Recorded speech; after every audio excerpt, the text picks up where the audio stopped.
The Russian sleep experiment is a popular urban myth that tells how Russian researchers in the late 1940s caged 5 people in a room filled with a sleep-inhibiting stimulant to keep them awake for 30 consecutive days. Isn't this one of the most bizarre things you've ever heard?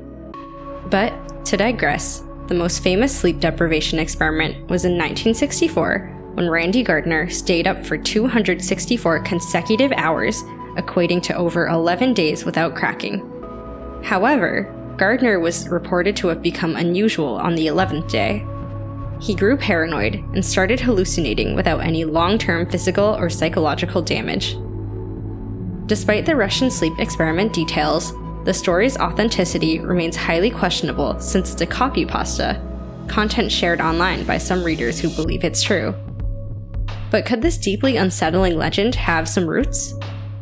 Dr. Joe Stubbersfield, a lecturer in psychology at the University of Winchester, said that what creepypasta and urban legends have in common is that they are told as true, even if people don't actually believe them. That's part of the theater of them. Without further ado, let's dive deeper into this shocking story that most of you may have never heard.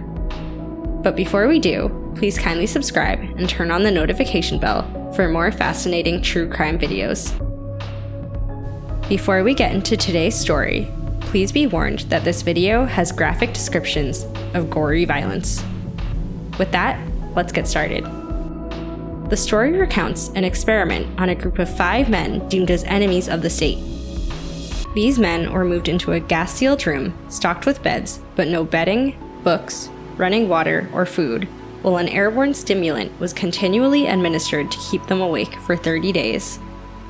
The test subjects, who were monitored through 5-inch thick glass and porthole-sized windows with the aid of microphones, were falsely promised that they would regain freedom after the completion of the test in 30 days.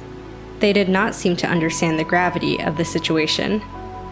Nevertheless, they got through as much as they could, raising opinions and deliberating on them, and even whispered to the researchers through the windows for the first 5 days.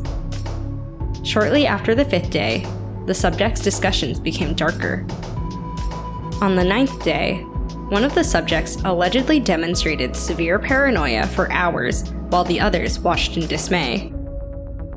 The man kept flying about the sealed environment and yelling at the top of his lungs uncontrollably until he could only produce occasional squeaks.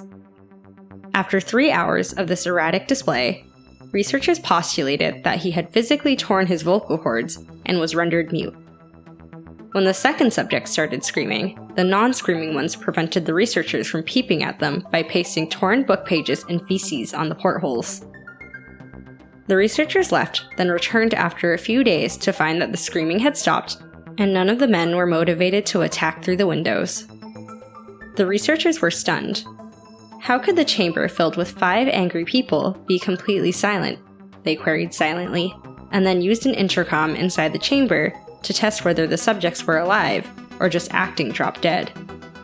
Finally, they announced, "We are opening the chamber to test the microphones. Step away from the door and lie flat on the floor, or you will be shot. Compliance will earn one of you your immediate freedom." A rumble of voices, deep and lulling, vibrated through the windows. "We no longer want to be freed." Fear fluttered in the researchers' stomachs. On the 15th day, the researchers agreed to turn off the stimulating gas, unlock the chamber, and fill it with fresh air. But the captives objected. They didn't want the gas turned off. They preferred to stay awake and sober. The chamber was cracked open against their wishes, and a few soldiers marched in to retrieve the test subjects. But what they encountered was a gory sight to behold. Horrifically, the 4 surviving subjects were riddled with lethal and severe mutilation. They had disemboweled themselves, tearing off flesh and muscles, splattering the walls with blood, and harvesting multiple abdominal and internal organs. They severed chunks of meat from the dead subjects, including the book they tore, and jammed them into several drains in the center of the chamber, blocking the drain and allowing 4 inches of blood and water to accumulate on the floor. Some of the soldiers who couldn't withstand the graphic self-cannibalism and destruction of flesh and exposed bone on the subject's fingertips ran out. Others tried to pull them out of the chamber, but the subjects protested violently and begged the researchers to continue administering the stimulant. One of the soldiers died from having his throat ripped out and gravely injuring another that attempted to remove them by having his testicles ripped off and an artery in his leg severed by one of the subject's teeth. Eventually, they were removed from the chamber to be treated. One of the subjects attacked the medical researcher, trying to calm them down due to desperate desire to stay awake and be given the stimulant. Despite their lethal injuries, the subject showed extreme strength and unprecedented resistance to drugs and sedatives. As the subject screamed and flailed continuously, bleeding, he became weak and finally went silent. After being treated for their severe injuries, the surviving 3 subjects were prepared to be placed into the gas chamber with the stimulant and an EGG monitor. The researchers strongly rejected the notion of locking the subjects with stimulants.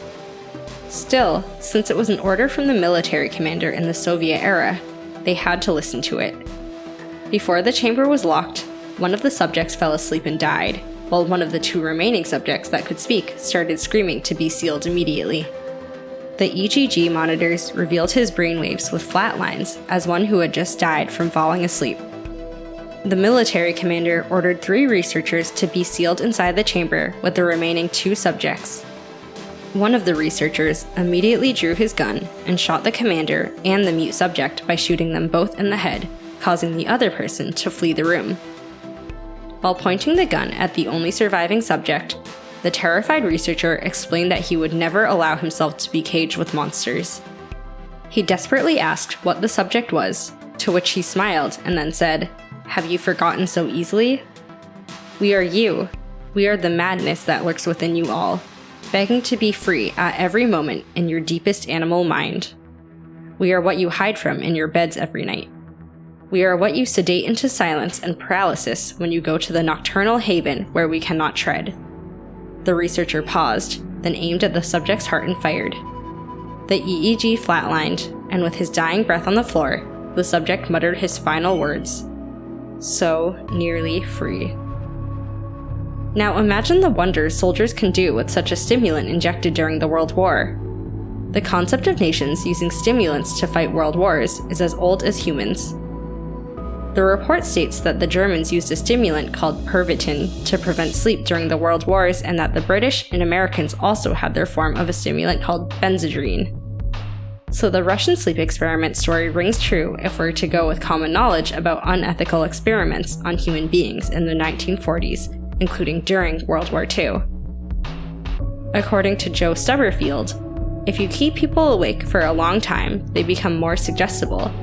The sleep deprivation element, the human suggestion, rings all sorts of bells about all of these things in the past. It helps the question about whether there may be an element of truth to it. Now, to put your mind at ease, this story is a copy pasta. No one has come out brazenly to confirm the authenticity, and even the publisher is still unknown. The images used could have been tweaked or altered to fit. Remember, copy pasta means copy plus paste. When the Russian sleep experiment first appeared on the wiki page in 2010, it traveled far and wide on social media platforms. But remember that wiki is a site where users can modify content found on the internet to suit their narratives. So we can't tell if this is completely true. However, the record has it that the 1940s was highly tense in terms of power tussles. How long can you stay awake without cracking due to sleep deprivation? Given the numerous scientific experiments that the Soviet secret services carried out in the 1900s, do you feel that the Russian sleep experiment could be real? Drop your opinions in the comment section below. Remember to subscribe and hit the notification bell so you'll be the first to know when another video drops. Thank you for watching, and we'll see you at the next one.